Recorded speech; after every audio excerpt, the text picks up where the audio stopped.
Who hasn't heard of the foot in the door effect?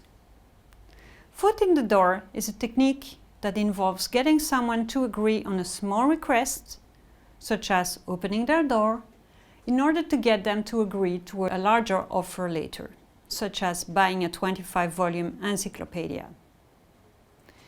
The way this strategy works is based on what is called behavioral consistency.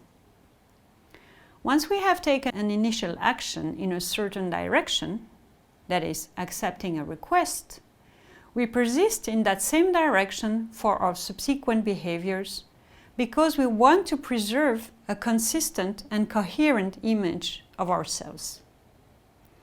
Concretely, what happens in our head is the following reasoning.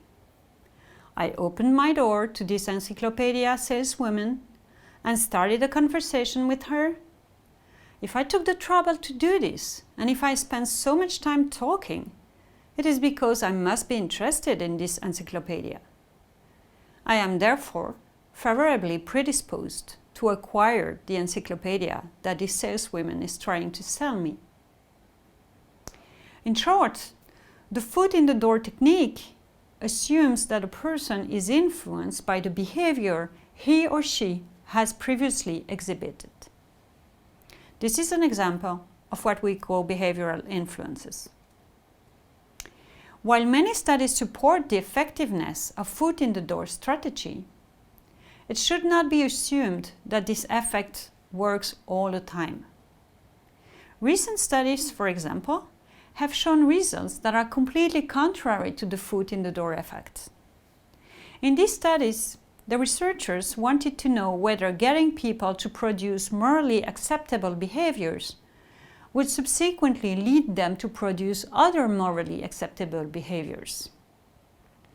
What these researchers showed was that, unlike the foot in the door effect, when we have produced a moral behavior, we think we have acquired moral credentials.